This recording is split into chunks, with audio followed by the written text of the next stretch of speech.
Hello, আসসালামু আলাইকুম। শখের খামার ফরিদপুর ইউটিউব চ্যানেল এবং ফেসবুক পেজ থেকে ছোট্ট একটা শর্ট ভিডিও নিয়ে চলে আসলাম।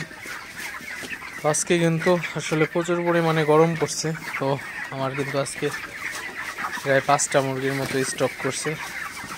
তো আসলে এত পরিমাণে গরম আসলে পড়তেছে, আসলে মুরগিগুলাকে সেভ করা যাইতেছে না অনেক যত্ন নেওয়ার পরেও। তো প্রচণ্ড পরিমাণে গরম, তো তার মধ্যেও সঠিকভাবে যত্ন নিতে হবে আসলে, কারণ মুরগিগুলাকে আপনি যদি সঠিকভাবে যত্ন না নেন, তো একটু পরপর তাড়াবেন, তাহলে কিন্তু স্ট্রোকের ঝুঁকিটা একটু কমবে। আর অবশ্যই একটা কাজ করবেন, সেটা মুরগিগুলাকে ফ্রেশ পানি দিয়ে দিবেন প্রতিদিন 3 বার করে, এবং মুরগিগুলাকে যত পারবেন মুরগিগুলাকে তাড়াই রাখবেন, কারণ মুরগিগুলা যদি আপনার হাঁটা চলাটা বেশি করে, সেক্ষেত্রে কিন্তু স্ট্রোকের ঝুঁকিটা কমে। আর অবশ্যই এখন যেহেতু প্রচণ্ড পরিমাণে গরম, রাতের বেলায় যদি অতিরিক্ত ঠান্ডা পড়ে অনেক রাতে, সেক্ষেত্রে আপনি সাইড পর্দাটা নামাই দেন। তাছাড়া কিন্তু আপনার মুরগির ঘরে সাইড পর্দা নামানোর কোনো দরকার নাই, সাইড পর্দা খোলা রাখা এটাই ভালো মনে করি। কারণ প্রচণ্ড পরিমাণে গরম, দিনের মধ্যে প্রচুর গরম থাকে, তো রাতে হালকা আপনার ওয়েদারটা মোটামুটি ঠিকঠাক থাকে। তো সেক্ষেত্রে কিন্তু আপনার মুরগির ঘরে সাইড পর্দাটা রাতের বেলায় না নামাইলে কিন্তু আসলে ভালো হয়। তো মুরগিগুলাকে আপনি স্যালাইন দিতে পারেন, কারণ স্যালাইনটা দিলে মুরগির শরীরটা ঠান্ডা থাকে। মুরগির শরীরটা ঠান্ডা থাকলে কিন্তু স্ট্রোকের ঝুঁকিটাও কমে।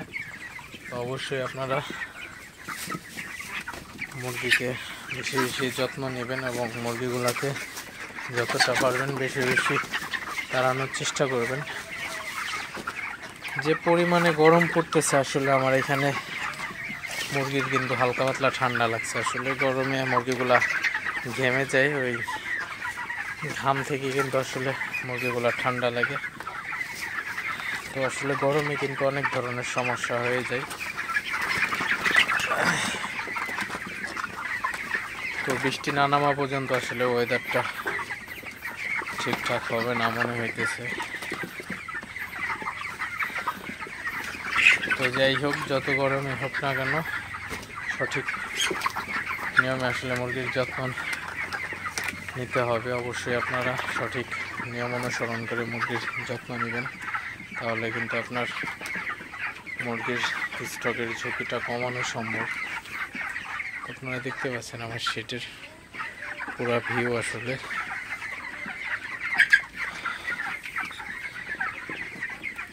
আসলে মুরগিগুলা যখন অতিরিক্ত হারে আপনার স্টক শুরু হয়ে যায়, তখন কিন্তু খামারিদের আসলে মাথা ঠিক থাকে না। তো অবশ্যই খামারিদের মাথা ঠিকঠাক রেখে তারপরে কিন্তু আপনারা কাজ করবেন, কখনোই হতাশ হয়ে যাবেন না। তার মুরগিগুলাকে যতটা পারবেন সুন্দর পরিপাটিভাবে পরিচর্যা করার চেষ্টা করবেন, ইনশাল্লাহ সব ঠিকঠাক হয়ে যাবে এক সময়। তো যাই হোক, ভিডিওটি আর বেশি বড় করবো না। সবাই ভালো থাকবেন, সুস্থ থাকবেন। শখের খামার ফরিদপুর ইউটিউব চ্যানেলটি অবশ্যই সাবস্ক্রাইব করবেন। ভিডিওটি লাইক, কমেন্ট এবং শেয়ার করে অন্য ভাইদের দেখার সুযোগ করে দিবেন। তো দেখা হবে অন্য কোনো নতুন ভিডিওতে, নতুন কোনো তথ্য নিয়ে। আসসালামু আলাইকুম।